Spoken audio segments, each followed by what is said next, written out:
Hi, hope you are doing great. Thank you for choosing my online lecture to enhance your knowledge or to learn about financial accounting. I am Professor Ramakrishna and I am Professor of Finance and Accounting at one of the leading business schools in India. Through different platforms, I share my knowledge of financial accounting with students, practitioners, and amateur learners or entrepreneurs across the world. In my previous lecture, I introduced you the concept of double entry of bookkeeping with a few examples. In this lecture, I am going to perform an activity with the help of a worksheet on how actually the business transactions will be and how to identify the two accounts that affects by each transaction. So without any delay, I'll take you to my OneNote where we have a series of activities or series of transactions. On using them we perform a activity. So here are a series of transactions using which we identify the two items. Now when we are talking about a double entry of a bookkeeping, what we say is each transaction has two items and affects two accounts. This is a core idea of our double entry of a bookkeeping. So with this series of transactions, we identify what are the two items or two accounts involved here. The first one is paid premium on a property and casualty insurance policies for year, and the amount is $1,800. So here what is it we have is one is the cash, we paid cash, this is one, and for which we paid to buy or to bought insurance. So two are involved here. Next, received cash from clients. So one is a received cash from the clients as an advance payment for services provided.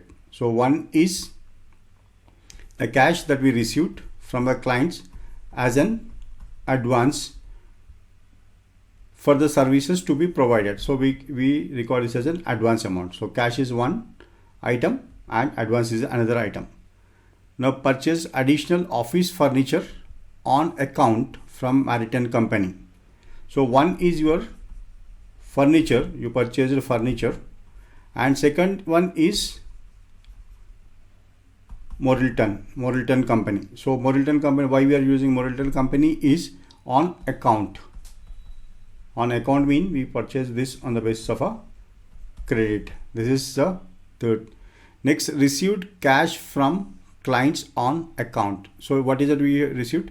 So cash we received, cash is the one, and from whom we received it from the clients. So clients, or we can say that from the sales.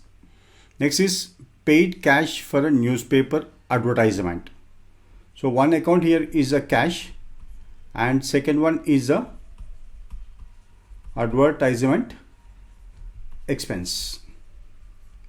So here Morrilton Company, that is paid to Morrilton Company of $800 for the debit incurred on April 8. So here two things, one is that we paid to the Morrilton Company and second one is the cash. So two accounts involved is Morrilton is one and cash is another one. And here we recorded all the services, that is sales are recorded. So one is the sales and next one is the credit. Next is paid part-time receptionist for 2 weeks salary. So one is the salary is one account and paid in the form of a cash. This is the two accounts. So salary and cash. Now recorded cash for cash from a cash clients for a fees earned. So one is clients, that is your sales, and second one is a cash is a two account. And paid for a supplies. So one is account is a cash and second account is your supplies or two items. So likewise these are the repeated activities as like a before, and these are also repeated ones. And here you have a paid telephone bill. So one is telephone bill is your expense, then another account is the cash. And electric bill, so electric bill is one account and cash is another account.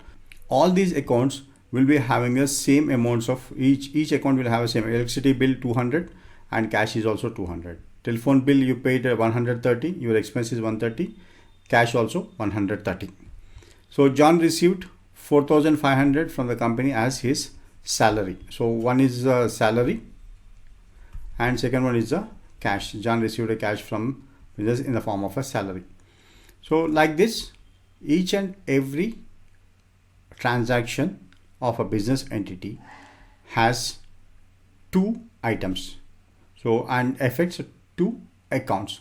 By this time I guess you are familiar with identifying the different accounts from each transaction, because this is going to be a very crucial for you to record your transactions in journals as well as posting into a ledger, and all the accounting depends on your this basic understanding of identifying two or more items or accounts involved in each financial transaction. As you got familiar with this identifying transactions and items in each transaction, next we will move to how is that we apply the different rules of a debit and credit for each of these item in our transaction. In my next lecture, I'll explain you the rules of a debit and credit for different classification of accounts. Thank you for watching the lecture.